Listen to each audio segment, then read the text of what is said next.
My name is Lauren Carter. I am 30 years old, and the day my family erased me began with a call from my grandmother. Her voice trembled as she asked if I was feeling better, though I had no idea what she meant.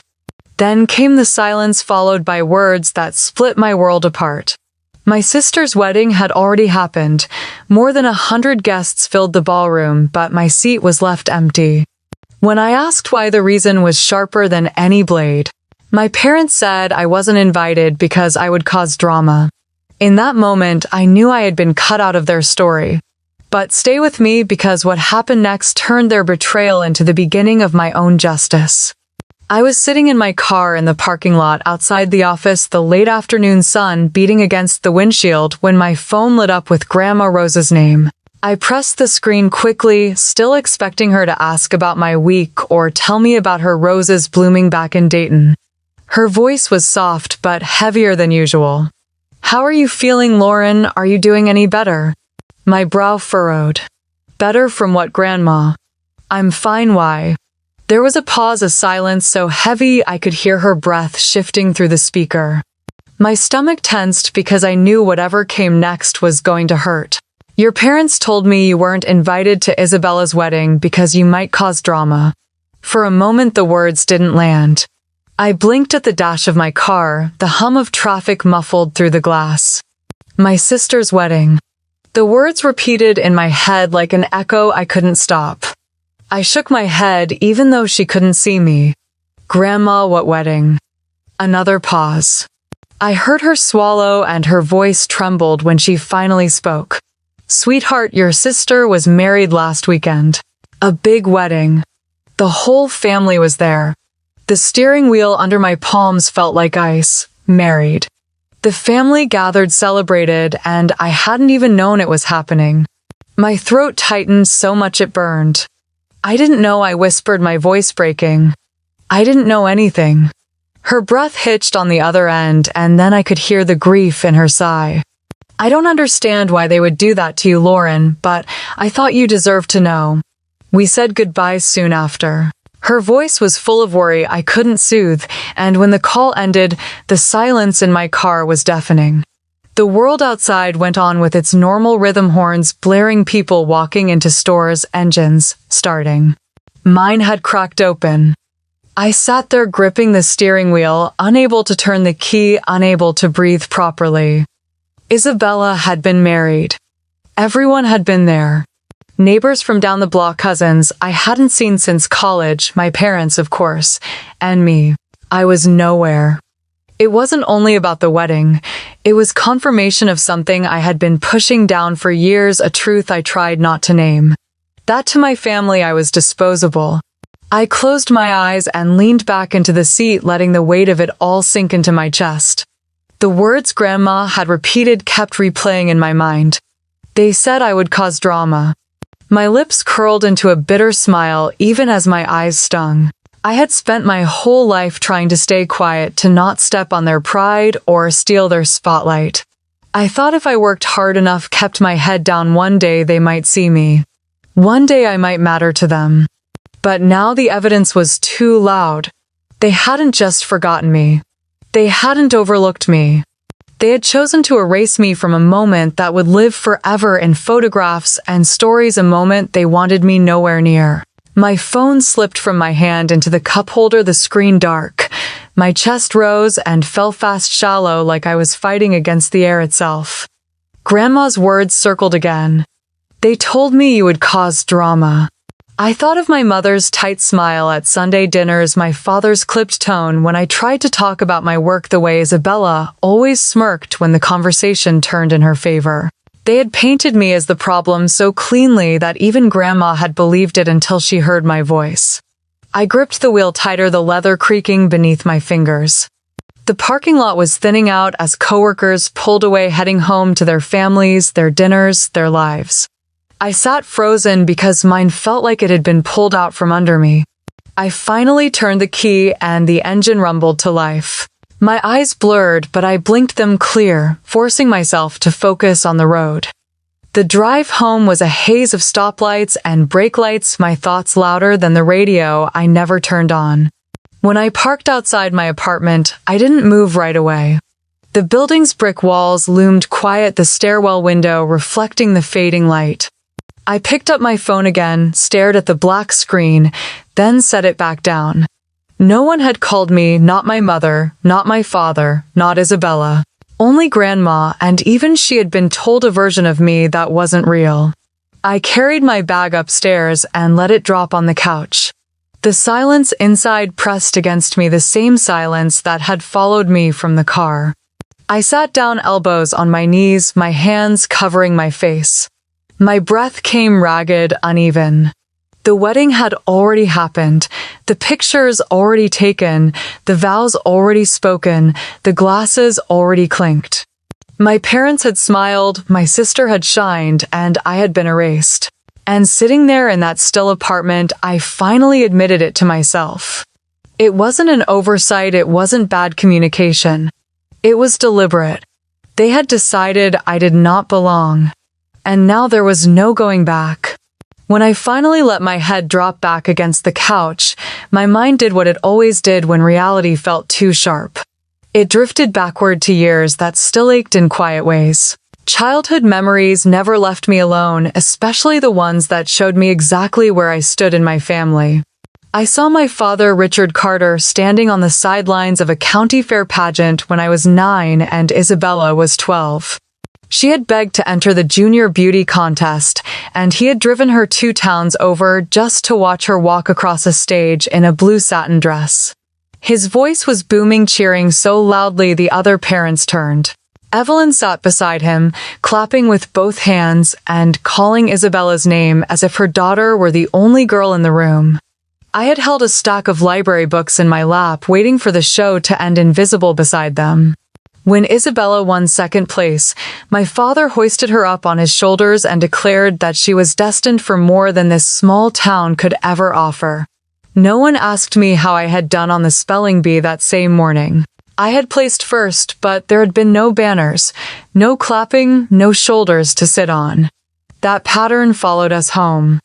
Evelyn's friends at church would smile wide when she bragged about Isabella singing a solo at Sunday service or organizing a youth fundraiser. I remember standing in the fellowship hall holding a plate of cookies I had baked for the same event. My mother barely glanced at me as she praised Isabella's voice. I bit my lip, the taste of chocolate and sugar clinging to my hands, and wondered why my efforts never seemed to matter. By the time I reached high school, I was used to shrinking. Isabella floated through the halls in cheer uniforms, laughing with friends while I kept my head down in the library chasing grades like they were oxygen. I told myself that if I worked hard enough, they would notice me. I still remember the envelope that came in the spring of my senior year.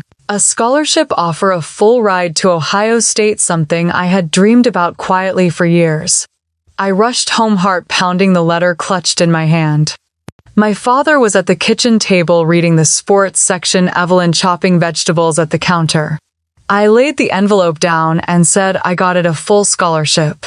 Richard looked up briefly, nodded, and muttered, "Good for you," before folding the paper back in front of his face. Evelyn smiled, but it was thin, distracted, as she asked if I planned to live in the dorms or come home on weekends to help Isabella with her driving practice. The sting of that moment never left me. Even when I moved into the dorms, even when I stayed up all night finishing papers, even when professors praised me. The calls home were always about Isabella, her internships, her plans, her boyfriends. I worked harder. I thought maybe a degree would change something. When I finished my MBA at Northwestern, I sat in a sea of caps and gowns, my name called, my diploma in hand. My parents were in the stands, but only clapped politely, their smiles fading when they noticed Isabella's boredom. That night at dinner, Richard said he was proud of her for getting promoted at her PR firm. He never mentioned my degree again. The memory that still cut the deepest happened years later. It was Thanksgiving of 2018. The table was crowded with cousins and aunts' laughter spilling through the house. The smell of turkey and cinnamon filled the air. I had just been offered a position at Hayes Capital, a firm I had fought hard to get into. I decided to share the news, thinking maybe this time would be different. I stood my fork clinking against my glass and said I wanted to tell everyone I've been promoted and I'll be moving into a new role at Hayes Capital. The chatter quieted for a moment, heads turning toward me. My cheeks warmed, but I held onto that little flicker of pride. Before I could say more, Richard leaned back in his chair, wiped his mouth with his napkin, and said Isabella is the true pride of this family. She's just landed a big account at her firm. Now that is impressive. The cousins applauded, Evelyn clapped her hands, and Isabella gave me that smirk I had known since childhood, the one that told me she was used to winning before the game even started. My words shrank in my throat.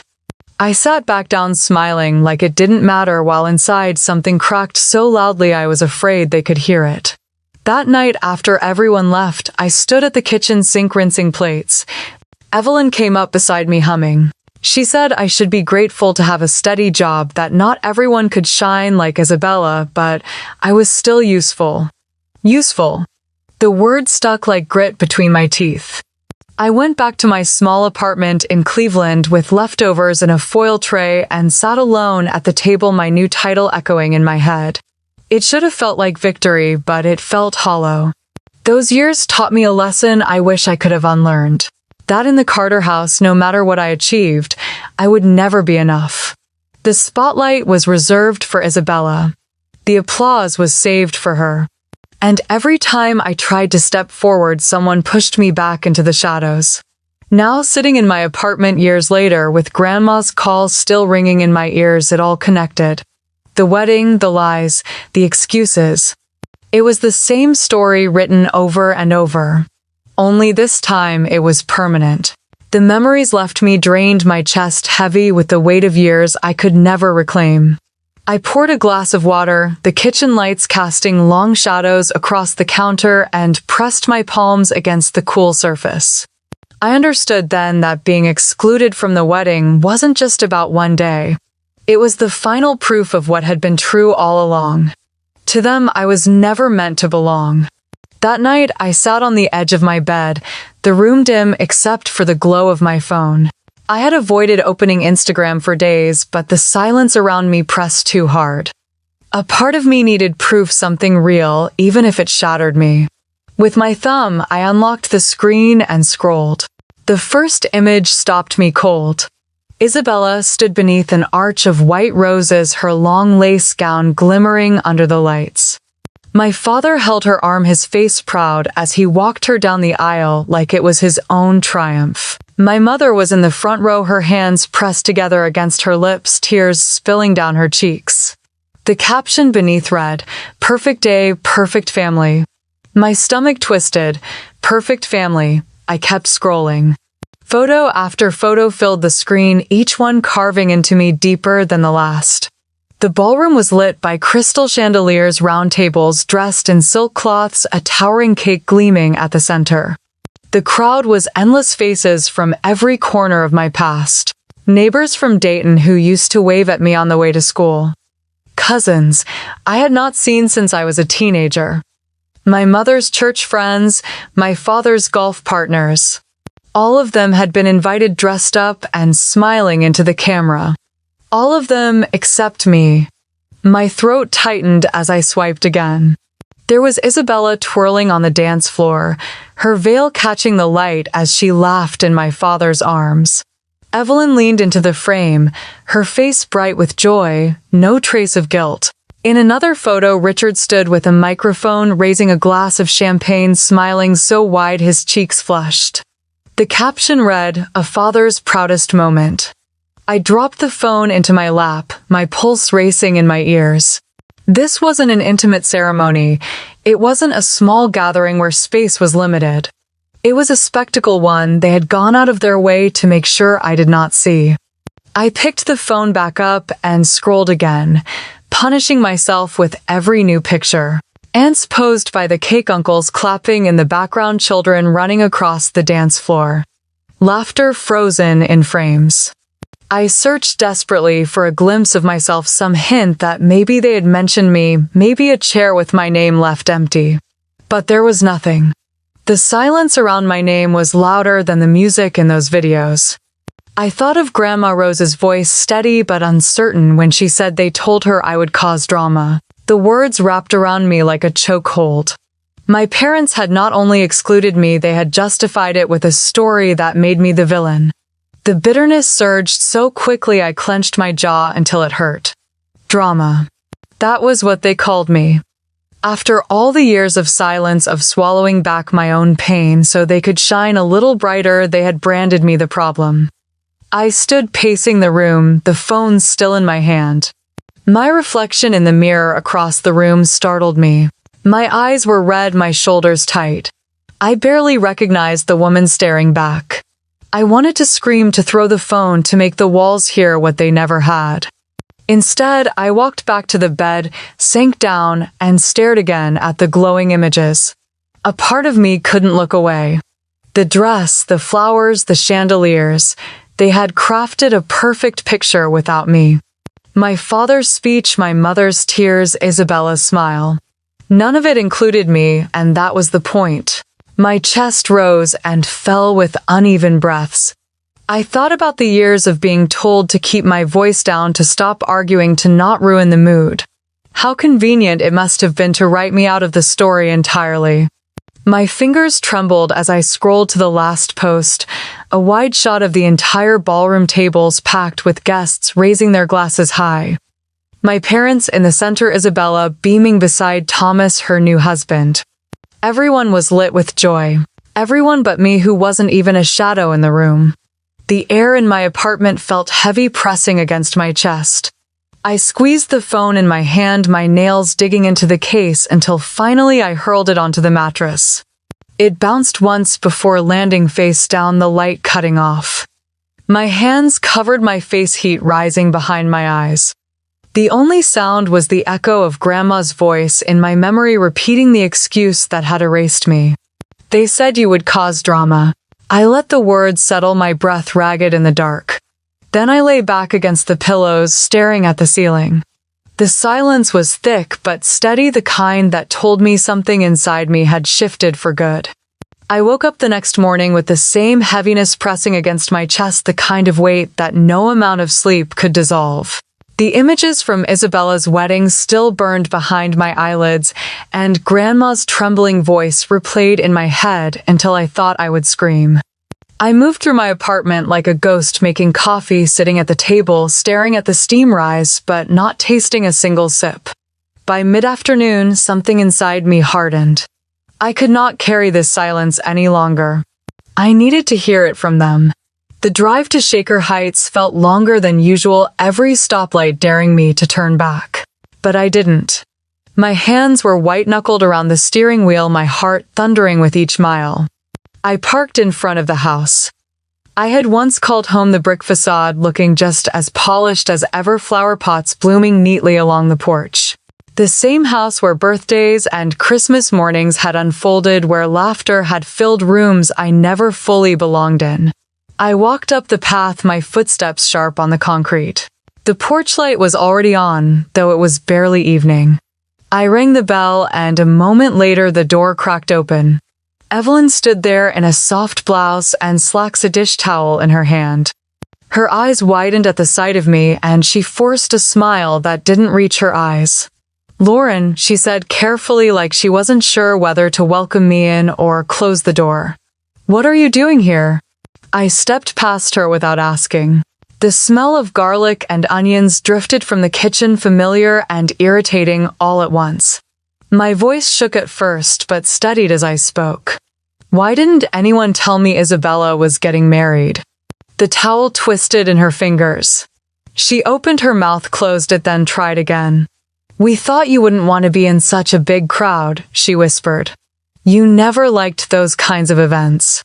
I laughed, a sound sharp enough to echo through the hallway. "You decided for me.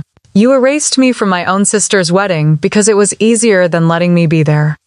Footsteps echoed across the hardwood floor. My father appeared from the living room, his glasses perched low on his nose, his expression already hard. "What's going on? Why are you shouting in my house?"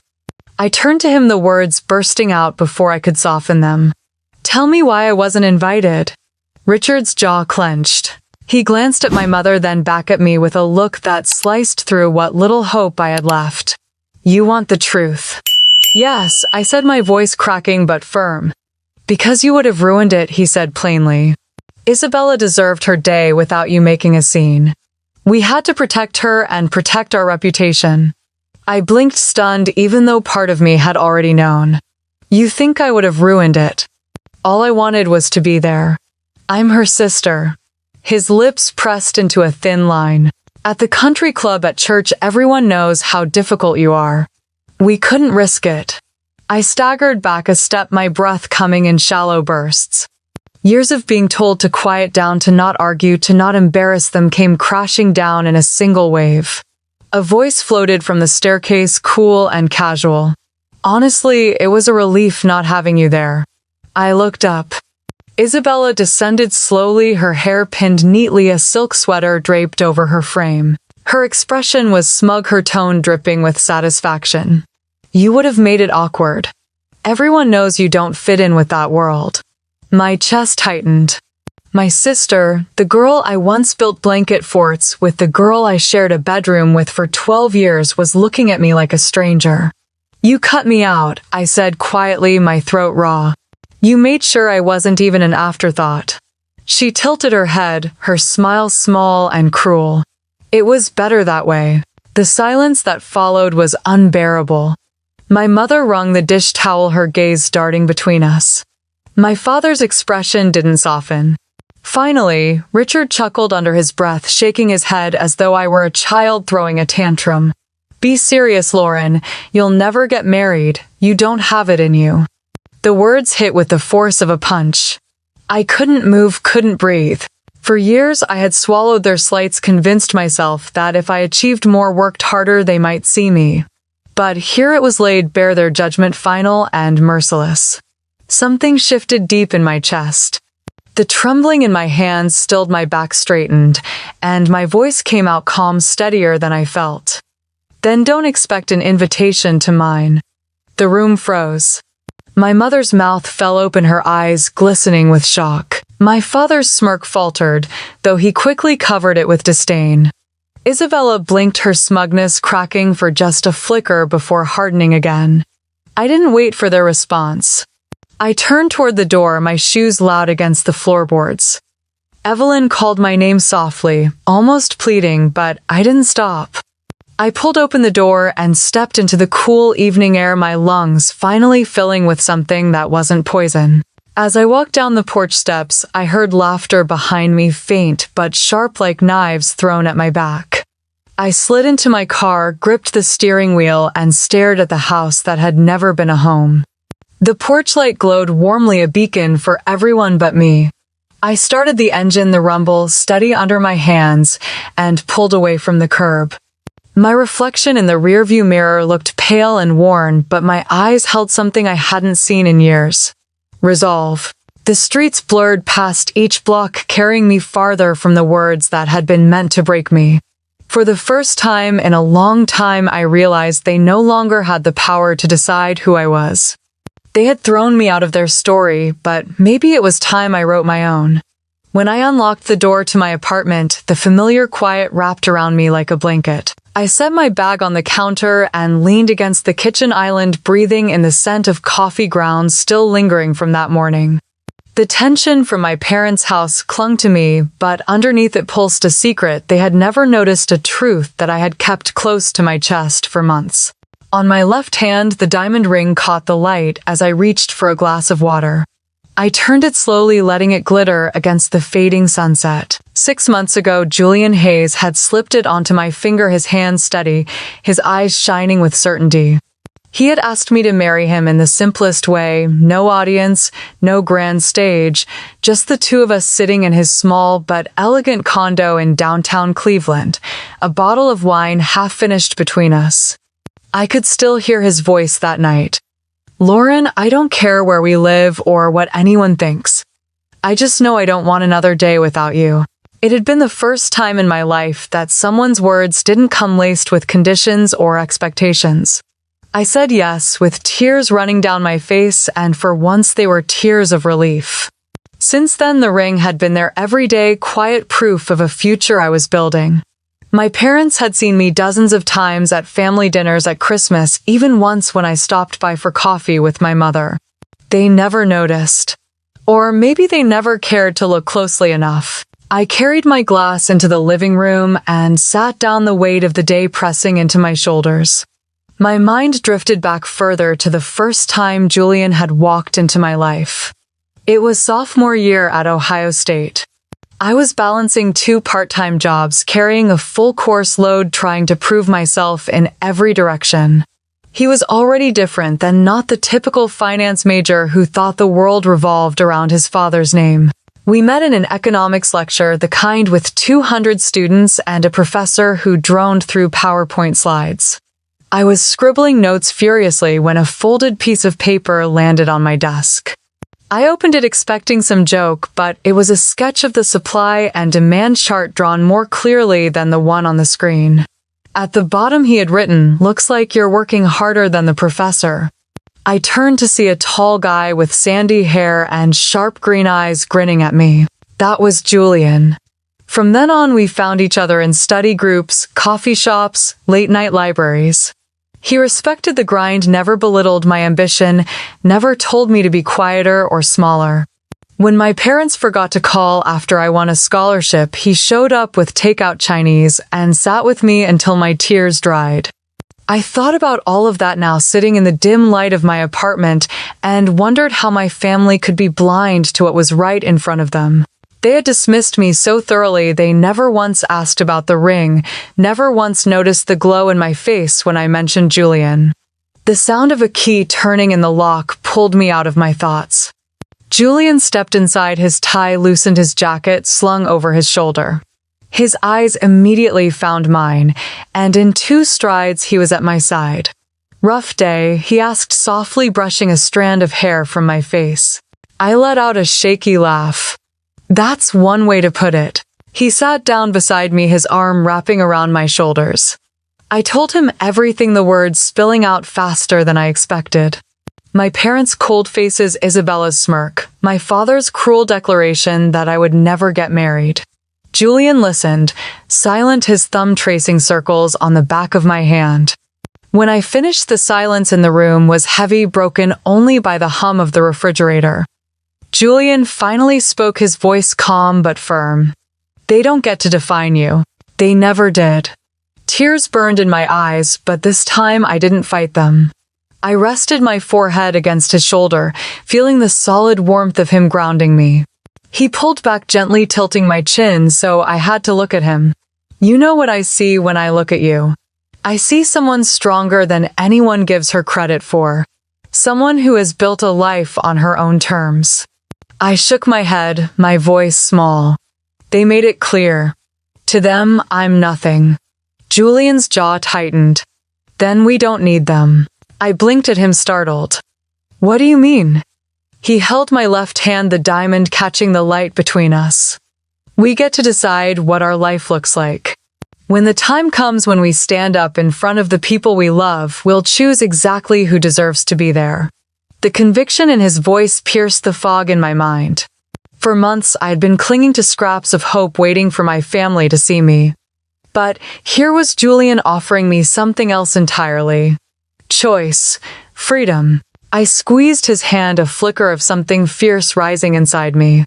He smiled, then that steady smile that had carried me through every storm, and kissed the top of my head. For the rest of the evening, we sat close, the television murmuring in the background, dinner forgotten on the counter. The chaos of my family still buzzed around me, but it no longer felt like the center of my world. When I finally lay down to sleep that night, Julian's words replayed over and over. "We will choose." For the first time, the thought of a wedding didn't feel like a dream I would never reach. It felt like a promise waiting to be fulfilled, a day where I would stand tall and decide who had earned the right to witness it. And I knew without doubt that some faces would not be there. The next morning, sunlight spilled across my desk at Hayes Capital, glinting off stacks of reports and half-drained coffee cups. My team huddled around the conference table, tension running high as we tried to contain a client crisis that had erupted overnight. A major account had threatened to pull millions unless we could stabilize their portfolio before the market closed. I leaned forward, scanning the numbers, my voice steady as I walked the group through a new strategy. Relocate here, hedge against the exposure there, call the client directly, and show them we were already executing. For 2 hours I directed, recalculated, reassured. My team responded like clockwork, their confidence rising as mine did. By noon, the market shifted back in our favor and the phones finally quieted. When I left the boardroom, the CEO, Michael Grant, intercepted me in the hallway. He was a tall man with a stern face that rarely broke into a smile, but today he placed a hand on my shoulder. Lauren, that was textbook leadership. You kept the client and saved us all a headache. Keep this up, and I see a very clear future for you here. His words warmed something inside me that had long been starved, recognition earned and freely given. I thanked him, tried to keep my voice level, then walked back to my office with a pride my family had never allowed me to feel. But pride had a way of unraveling the moment I remembered home. I sat at my desk recalling dinners around the oak table in my parents' dining room. Every Sunday, I would try to share pieces of my work, the challenges I faced, the clients I managed. I would get no more than 2 sentences in before my father would cut across my words. Lauren, enough about spreadsheets, let Isabella tell us about her weekend.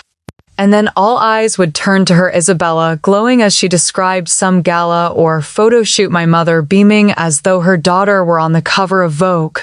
I had stopped trying after a while. My victories never made it past the first course. Later that week, I received a call from my mother asking me to stop by the house.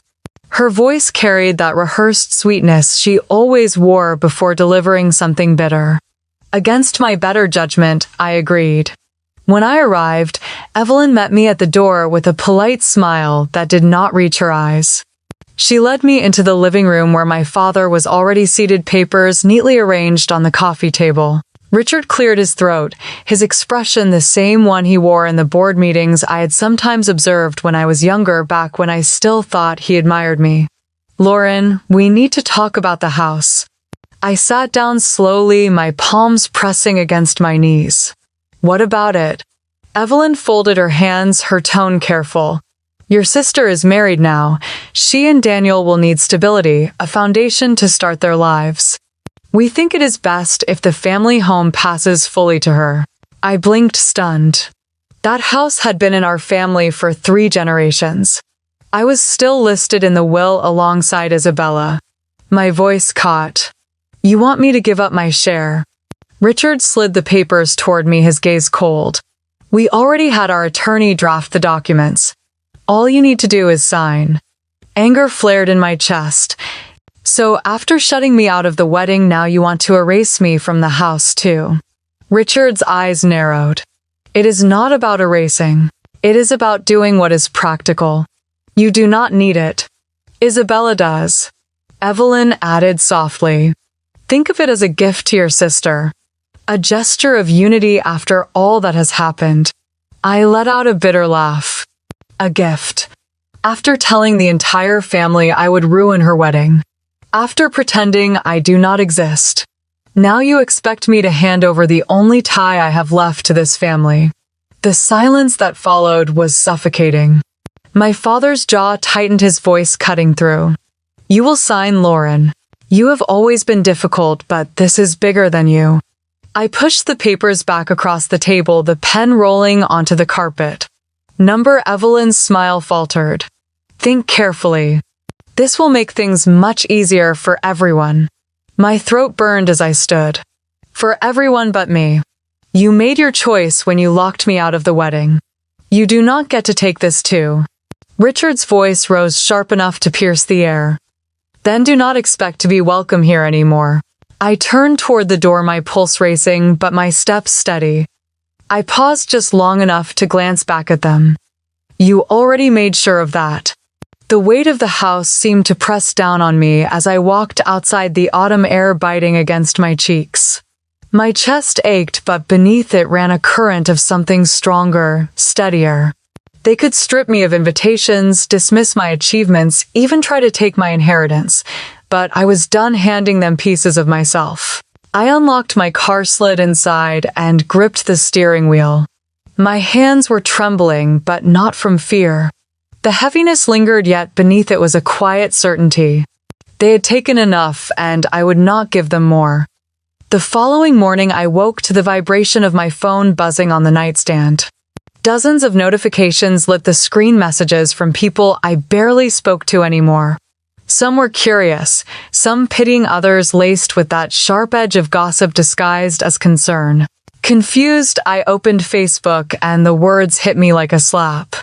Evelyn had written a post in the church group page, her profile picture smiling sweetly beside the venom. She wrote that her younger daughter had become selfish, ungrateful, and destructive.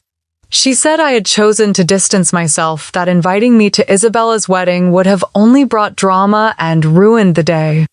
She ended it with a line about how parents sometimes had to make hard choices for the greater good of the family. The comments poured beneath her words like gasoline on a fire. Women from the church added their prayers, some clucked about how heartbreaking it must be to raise a daughter who turned against her family. A few neighbors chimed in about how they had always sensed something was off with me. My hands shook as I scrolled, bile rising in my throat.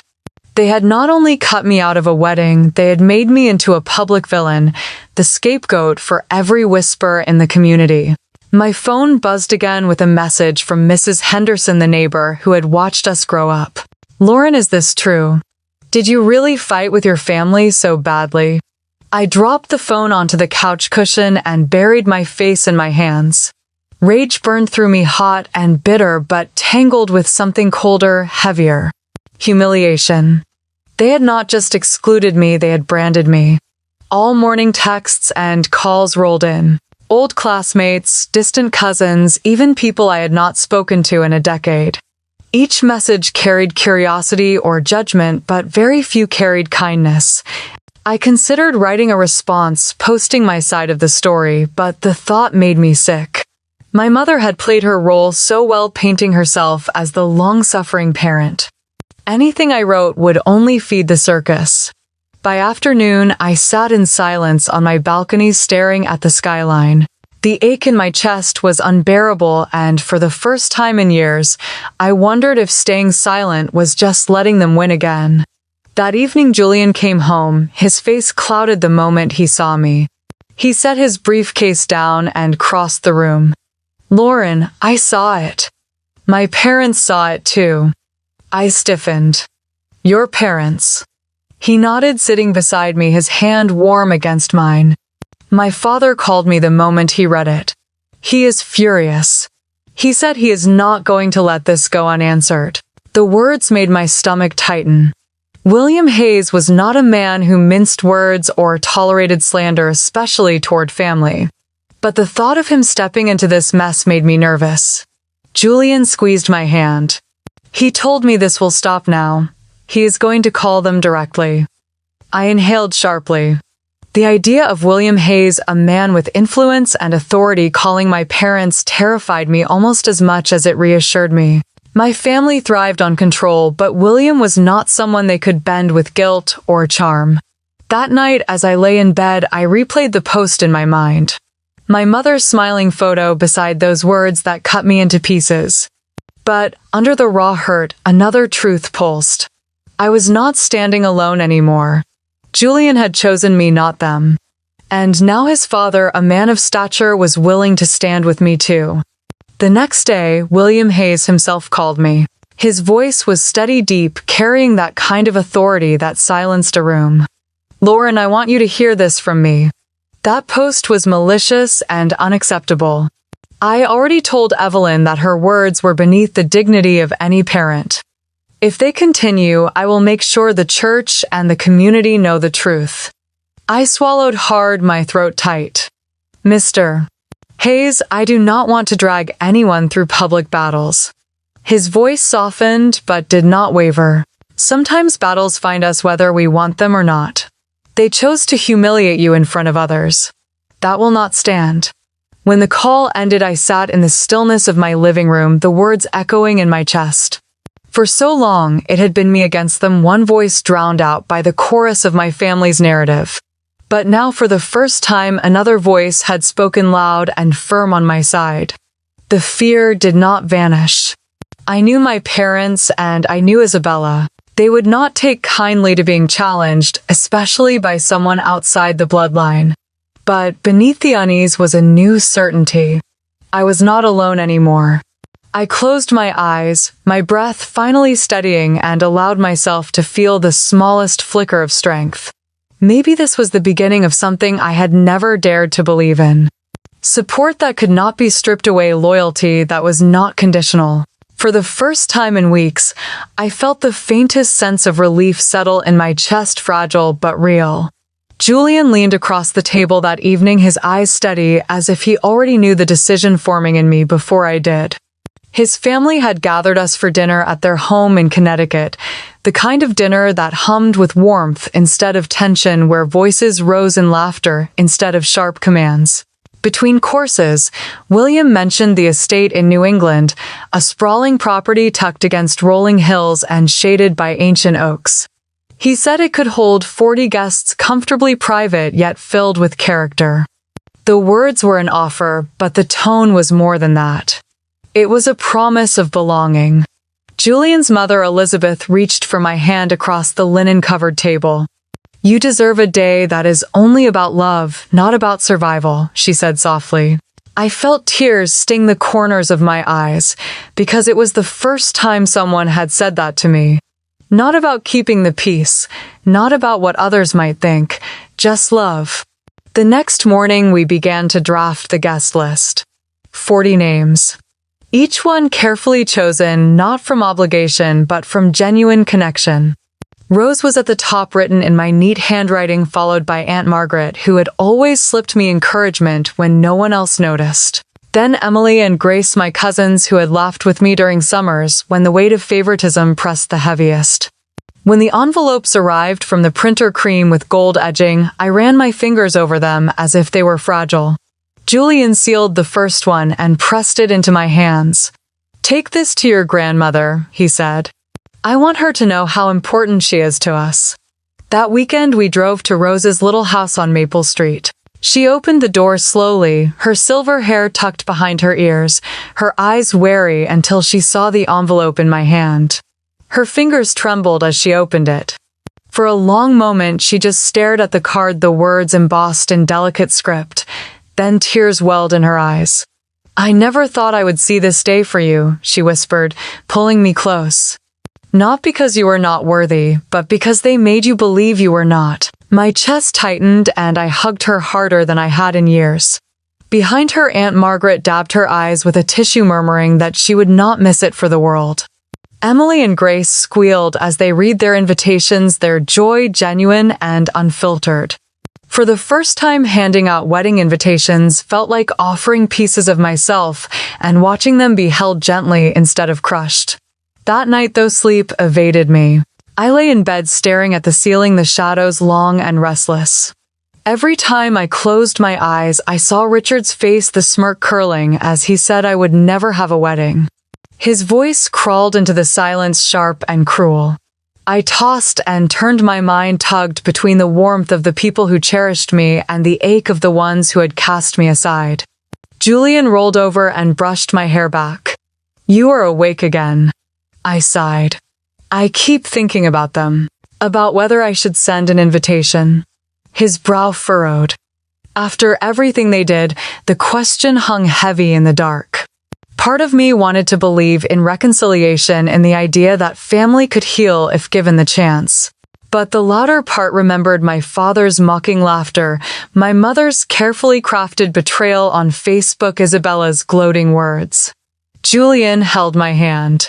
"This is your day, our day. We choose who deserves to be there." The simplicity of his statement cut through the noise in my head. For years my life had been shaped around what my parents wanted, what Isabella demanded, what would keep the peace.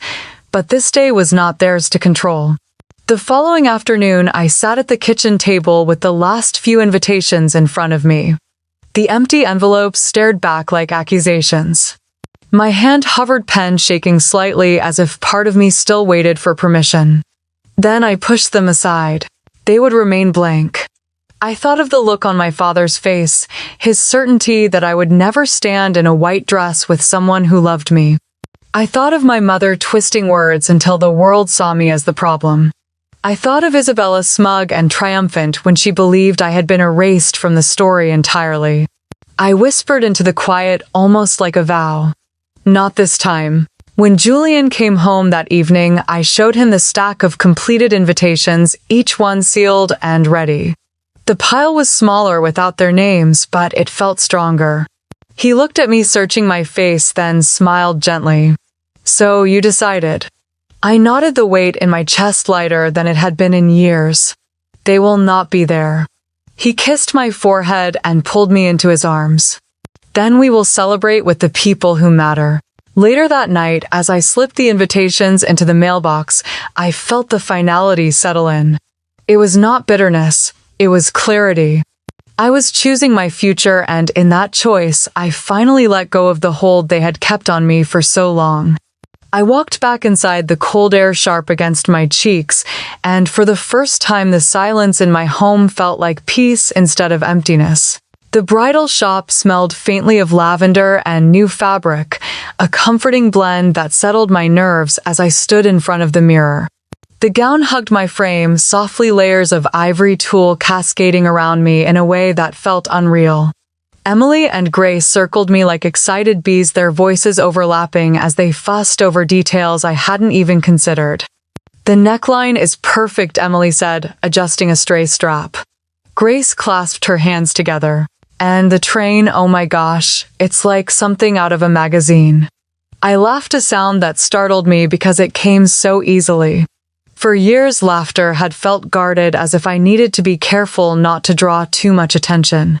But here, surrounded by people who wanted nothing from me but to see me happy, it came naturally. Diana, the seamstress, pinned the fabric carefully. She tilted her head, studying the way the gown fell, then smiled at me in the mirror. This is your dress. You can see it in your eyes.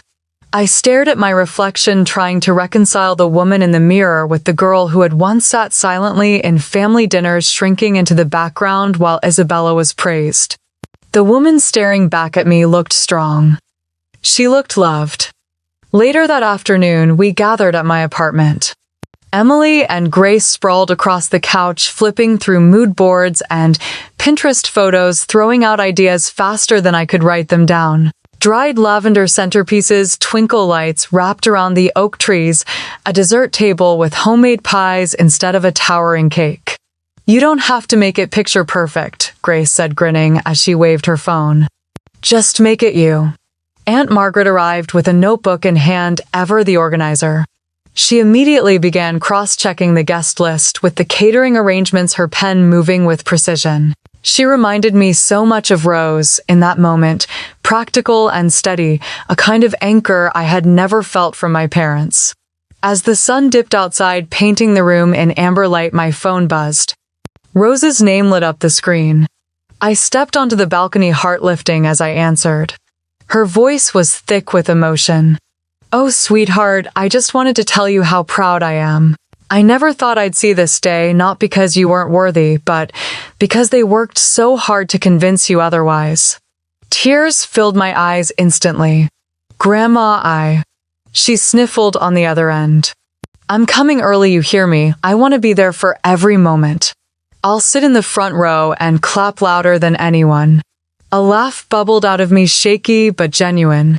That means everything to me. When I hung up, I stayed outside for a while, the winter air sharp against my cheeks, my heart swelling in a way I had never known. For so long, I thought family meant blood obligation and the weight of unspoken rules. But standing there, hearing the voices of people who had chosen me, I realized family was something different. It was love freely given. The following week was a blur of fittings, tastings, and last-minute decisions. Julian was busy finalizing details with his father, but he never missed a chance to check in. Each time I saw him, he carried that same quiet steadiness, reminding me with a look or a touch that I was no longer carrying the weight alone. One evening, Emily and Grace brought over boxes of string lights and lanterns. We sat cross-legged on the floor, untangling wires and laughing at our own clumsiness. Margaret fussed over the seating chart, muttering to herself as she rearranged names until the flow felt just right. It struck me then how different this was from the chaos of my childhood home. Back then, preparation for Isabella's pageants or celebrations always left me excluded, standing at the edges, pretending not to care. Here I was at the center, not because I demanded it, but because they wanted me there. When the night ended and everyone trickled out with promises to meet again, I closed the door behind them and leaned against it, overwhelmed by the quiet joy that filled the space. I was not alone anymore. A few days later, Rose called again. This time her voice was steadier, but no less emotional. "I've been telling everyone at church. I know I shouldn't brag, but I can't help it. My Lauren is getting married." I smiled into the phone. "I hope they're ready for you to cry through the whole ceremony." Her laugh was warm, the kind that wrapped around me like a blanket. "Don't you worry, darling. Those tears will be worth it." After we hung up, I placed the phone on the counter and stood in the kitchen for a long time. A memory flickered of sitting at the family dinner table years ago, my father praising Isabella in front of everyone, calling her the pride of the Carters, while my own achievements faded into silence. The ache of that moment had lived in me for years. But now, standing in the glow of a life I had built for myself, it felt smaller, almost like an echo. The preparations continued each day, bringing us closer to the wedding. And with every choice made, every detail finalized, I felt myself stepping further away from the girl they had tried to diminish and closer to the woman I was always meant to be. As I tucked away the last box of decorations, I realized that this was more than a wedding. It was a reclamation. It was proof that love, respect, and belonging could exist even when blood ties failed. And for the first time in my life, I let myself believe I deserved all of it. The night sky glittered above the Hayes family estate, a canopy of stars that seemed to bow down to the rows of soft golden lights strung across the trees. The air was cool but gentle, carrying the scent of pine and wood smoke from the torches lining the pathway. Guests moved through the courtyard with murmurs of awe, their footsteps crunching lightly on the gravel as they approached the ballroom. The moment I stepped out in my gown, a hush settled across the crowd. It wasn't the silence of judgment that I had known too many times before. It was reverence, the kind that comes when people truly see you. My chest tightened, but not with pain. It was the weight of finally being honored. Rose was seated in the front row, a delicate lace shawl draped over her shoulders. When her eyes found me, they glistened, and tears rolled freely down her cheeks. I saw Aunt Margaret lean over and pat her hand, her own expression softened with pride. Emily and Grace stood behind them, practically vibrating with excitement, their phones discreetly snapping pictures before tucking them away to clap. Julian waited at the altar, his face steady, his smile the kind that anchored me through the chaos of life. When I reached him, the world seemed to narrow until it was only the two of us, hands finding each other as though they had always belonged there. The ceremony passed like a dream, each vow spoken with a trembling voice but unwavering conviction. When the minister finally announced us husband and wife, the sound of applause erupted, echoing against the stone walls of the estate. Rose pressed a handkerchief to her face, unable to contain her sobs of joy. Aunt Margaret stood clapping until her palms turned red. As the evening carried into the reception, the ballroom glowed under chandeliers and candlelight.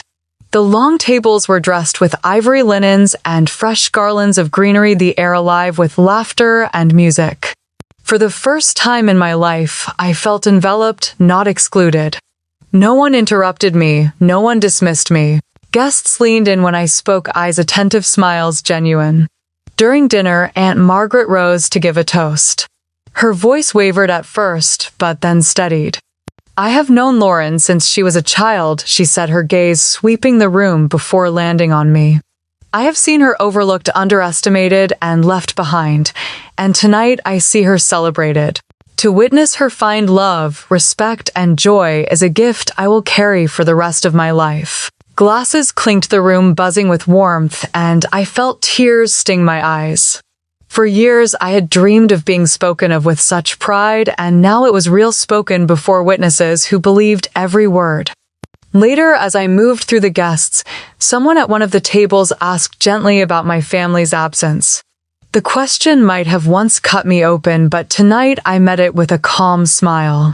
"Only those who deserve to be here are here," I said, and the words left my mouth without bitterness, only certainty.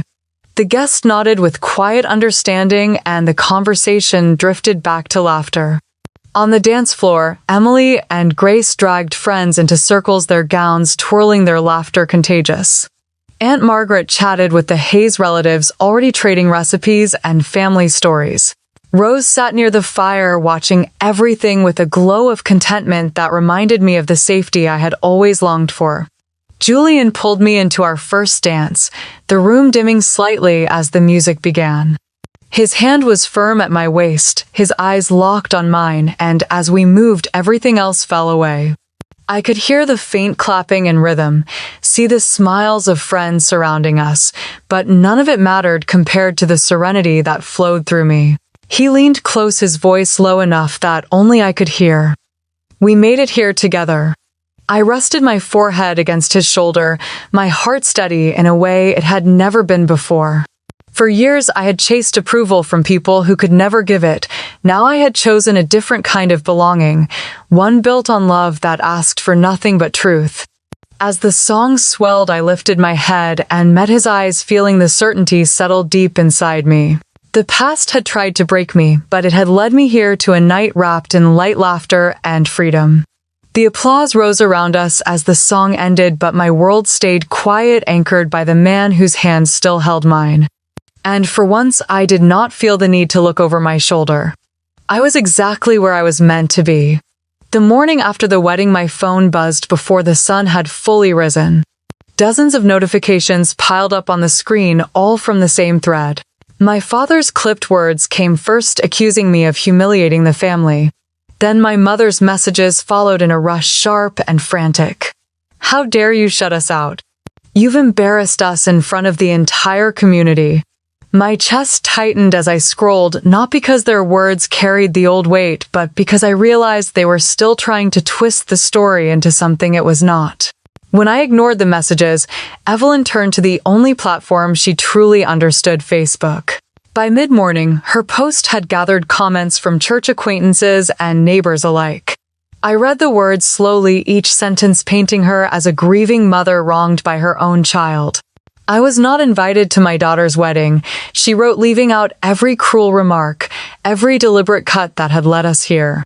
The comments poured in, people consoling her, offering sympathy, some shaking their heads in disbelief at my supposed cruelty. For a moment, heat rushed up my throat, anger so sharp I almost replied publicly. I could have posted every receipt, every word they had said to me. I could have exposed the years of erasure.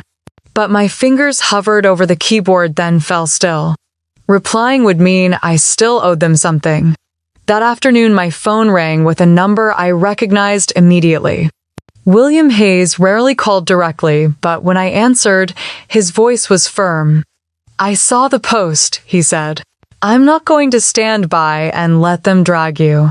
His tone carried a weight that made me sit straighter in my chair. He told me he had already left a message for my parents. If they did not remove the post and apologize, he would make sure the entire community knew the truth. He didn't have to raise his voice. The calm certainty in his words was enough to strip away any doubt. By evening, the post vanished. No follow-up, no apology, just silence. It was the first time in my life that my parents had backed down so quickly, and it was not because of me. It was because someone with more authority than them had finally told them no. I stared at the empty space where their words had been, a strange calm settling in my chest. For once, I wasn't the one scrambling to defend myself. Weeks slipped into months. Married life with Julian steadied into something quiet and full. My career at Hayes Capital pushed forward, and I found myself thriving in a way I never had when I was still tethered to their judgment. The Carter name stopped echoing in my ears every morning. Until one crisp October afternoon, Isabella called. Her voice was brittle, stripped of the sharpness it once carried. She asked if we could meet. Against my better judgment, I agreed, curiosity outweighing hesitation. We met in a coffee shop downtown, the same kind of place where years earlier she would have mocked me for spending my weekends buried in spreadsheets. She looked tired, her hair pulled into a loose knot, her eyes ringed with exhaustion. Thomas joined her, his jaw tight, his posture defensive. They spoke in turns, explaining how their startup had collapsed under mounting debt. Investors had pulled out, contracts had been canceled, and their once glossy image had begun to crumble. They wanted help, not just financial but strategic. They knew I had the resources, the knowledge, the connections. For a long moment, I said nothing, letting their words fill the space. Once I would have jumped at the chance to prove my worth, to earn a nod of approval. Now all I saw was the same pattern repeating. They had discarded me when I didn't suit their picture, and now they wanted me to be the savior. Finally, I spoke, my voice steady. Family is supposed to help each other, isn't it? Their faces lit with the faintest glimmer of hope before I finished. Tell me, where were you when you locked me out of your wedding? Where were you when you stood by and let our parents say I would never deserve this life? Neither of them answered. Isabella's lip trembled, but no words came. Thomas shifted uncomfortably, his hand drumming against the table. I leaned back, my decision already made. You only come to me now because you think I can fix what you broke. But I don't owe you that. I gathered my coat, stood, and left them sitting there, the weight of their choices settling heavier than any financial loss. As I stepped out into the crisp air, the autumn sun low in the sky, I realized something I had never felt before. For the first time in my life, I had the upper hand. Not because I had money or power, but because I no longer needed their approval. They had no control left. The leaves crunched under my heels as I walked to my car, and in the quiet that followed, I felt the certainty settle in. This wasn't revenge, it was freedom. And for once I knew the victory was mine. The weeks that followed passed quietly, filled with work and evenings that melted into warm dinners with Julian. Then one morning, as the sunlight streamed across our kitchen counter, I stared down at the small test in my hand. My breath caught. Positive. My fingers shook as I pressed against the edge of the counter, the reality sinking in. A new life. Our life. I waited until evening to tell Julian, wanting to see his face in the soft light of home. He came in tired but smiling, loosening his tie, and I felt the secret brimming inside me. When I finally said the words, his arms wrapped around me before I could finish. He pressed his forehead against mine and whispered that this was everything he had ever wanted. For the first time in so long, I felt whole. The first person I told beyond Julian was Rose. I called her late one night, nervous laughter tumbling out of me as I shared the news. She gasped, her voice breaking with joy, and within days, a small package arrived. Inside was a pair of tiny hand-knit booties, soft as clouds, the yarn pale yellow. Tucked into the corner was a note in her careful handwriting. Family is who shows up. I pressed the paper to my chest, tears slipping down my cheeks. Dinners with Margaret, afternoons with Emily and Grace, all of them wrapped me in a sense of belonging. I had once thought impossible.